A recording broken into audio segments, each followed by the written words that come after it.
Então eu vou continuar o vídeo que foi cortado, teve uma falha técnica aqui.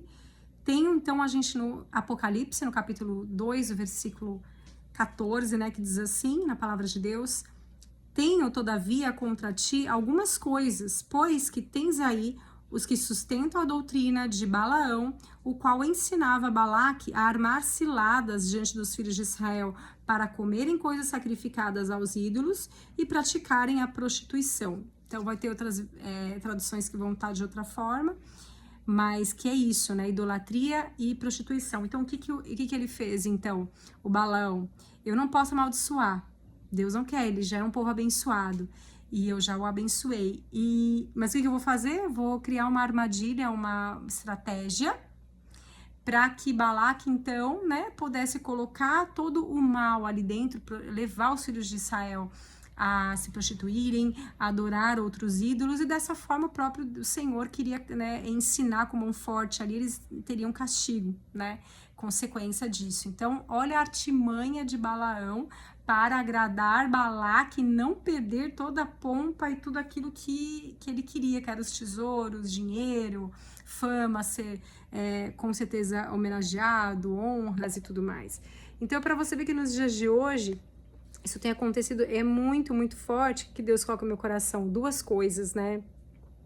Que a primeira delas é como isso vai acontecendo aos poucos. Então, às vezes, um homem de Deus, uma mulher de Deus, uma pessoa ungida, que tem dons, ou de repente que não são dons aparentes, mas dons que normalmente vai acontecer com quem está em evidência, assim como o Balaão também na época estava. Ele devia ser muito cotado ali, muito respeitado.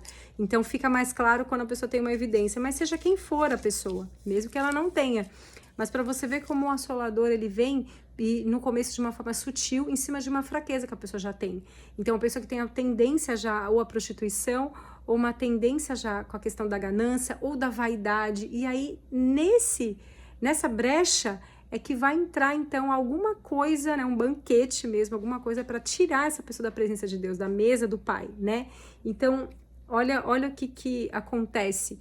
Isso é aos poucos, isso às vezes não é de cara. Então a pessoa pode sim ter sido usada por Deus muitas vezes, né? Só que aí nesse momento então ela troca toda a presença de Deus e tudo isso, e o que ela tem que fazer, né, agradar a Deus para poder então ter os prazeres, ter riquezas, fama e etc. Então é exatamente isso que põe a perdição as pessoas e põe tudo a perder, o ministério, o propósito, ganhar almas, coisas que Deus derramou sobre a vida dela, dessa pessoa. Isso a gente fala tanto da igreja de uma forma coletiva como de uma forma individual, e que a gente eu tenho um temor muito grande para falar disso, porque a igreja é amada do Senhor. Então, quando Deus ele manda um alerta como esse nessa mensagem agora, não é porque a igreja é totalmente corrompida, não é isso, mas é que existem erros acontecendo, abusos acontecendo, e Deus, por amor, ele avisa, por amor, ele alerta, justamente para que não venha a destruição em cima das pessoas que se recusem a se consertarem, né? Então aqui, por exemplo, Balaão, ele foi de forma sutil que ele foi se perdendo, mas ele teve oportunidades para que ele não pecasse, porque o Senhor deixou bem claro para ele o amor que tinha por Israel, que o que ele estava fazendo era errado. Então ele bem que teve oportunidades, né, para que ele não cometesse então o erro. Mas o que ele fez? A vontade, a cobiça foi muito mais forte, cegou ele completamente. Então, Balaão, a gente aprende isso, e quando ele fala, você vê como em Apocalipse, né, ele é citado novamente, a doutrina de Balaão, ou seja, porque ele deixou um mau legado. Não foi uma coisa que ele errou e ficou ali, né? Obviamente, como tudo na Bíblia, tem consequências que vão acontecendo ali nos descendentes, nas gerações futuras, e até os dias de hoje ele é lembrado como algo ruim, porque justamente ele se corrompeu, né? E aí o que também a gente pensa é que nós também, né? O que uma pessoa só ela pode fazer de mal quando ela se coloca contra, né? Em desobediência, se coloca contra agradar a Deus. E quando ela vai dando jeitinhos, estratégias humanas para ela poder se dar bem, né? E para ela poder e como ela vai se permitindo, como ela vai achando, ela vai sendo cega mesmo pelo mal, né?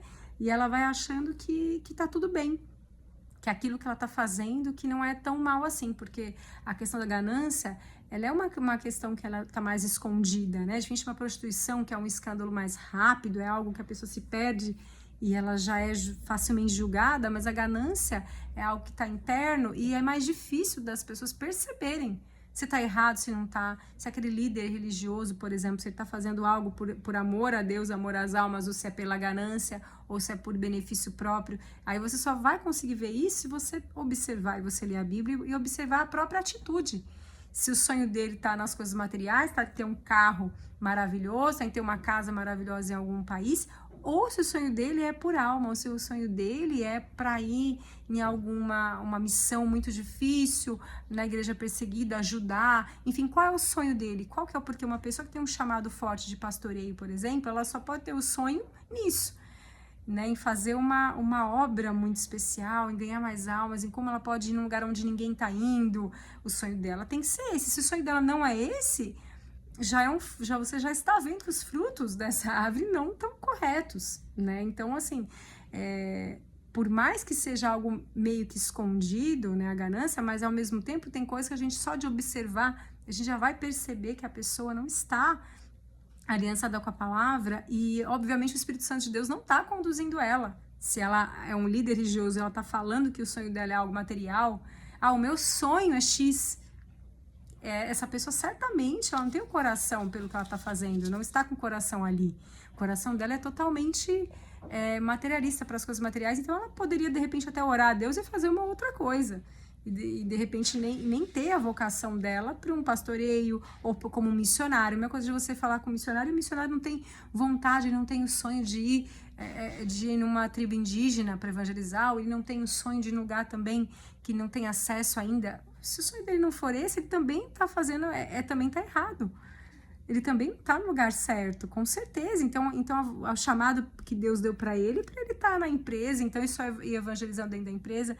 Então são coisas que tem uma distorção muito grande e é muito disfarçado, e por isso fica muito fácil das pessoas dizerem que não é bem assim, né? Que se de repente tem uma estratégia humana que é usada para enriquecimento, fica mais fácil, depende de falar que não, a gente está usando uma estratégia humana, uma estética dentro da igreja, ou uma estratégia nas redes sociais, não, é para atrair pessoas.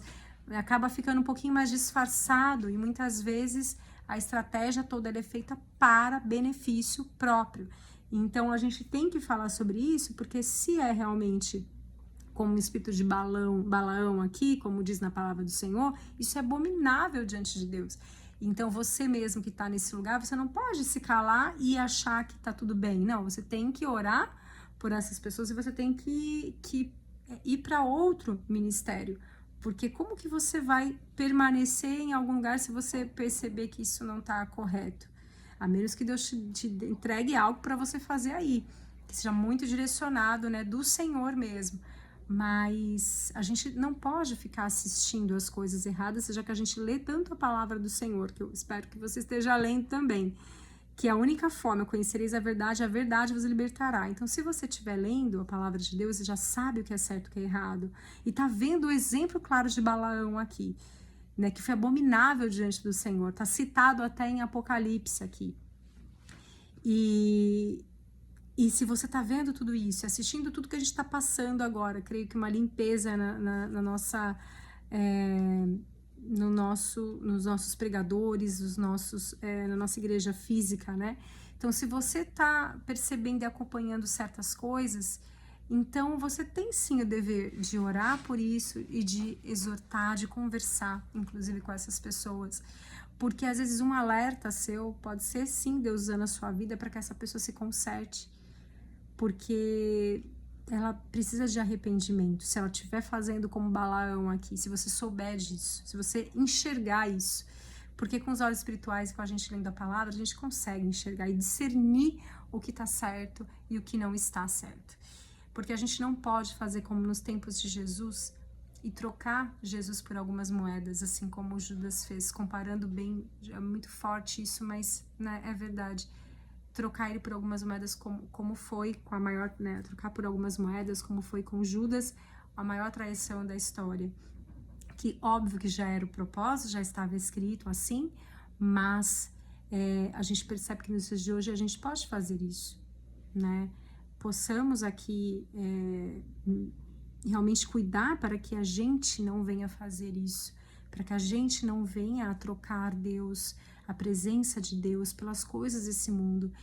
E isso está em tudo, tá? Não só na iniquidade, não só na ganância em ganhar dinheiro com o evangelho, mas até em outras coisas também, coisas que Deus já te retirou da sua vida, já falou para você não fazer parte, que você ainda insiste em fazer parte, pelo medo de ficar sem dinheiro. Então hoje a palavra foi mais direcionada em cima de dinheiro, mas pode ser com muitas outras coisas, pode ser a corrupção da alma em outros sentidos também. Mas hoje está falando mais em relação a isso, né? A corrupção financeira. Então, que a ganância, ela, né, não esteja diante de nós, porque a ganância pode nos levar para o abismo, para o inferno mesmo. Então, em nome de Jesus, que eu e você possamos ser libertos e limpos disso. Em nome de Jesus, que sobre a minha casa e a sua casa, que o Espírito Santo de Deus, ele nos abra os olhos espirituais, nos deixe alertas para que a gente tenha o discernimento e maturidade o suficiente para não só não sermos enganados, mas também não deixarmos que a mentira tome conta de forma descontrolada para que vidas sejam perdidas junto com quem está sendo corrompido, com quem é corrupto, né? Então, em nome de Jesus, que eu e você, a gente possa ser realmente sal da terra e que a gente possa carregar a verdade para quem de repente não está enxergando essa verdade. Em nome de Jesus, amém. Até o próximo vídeo.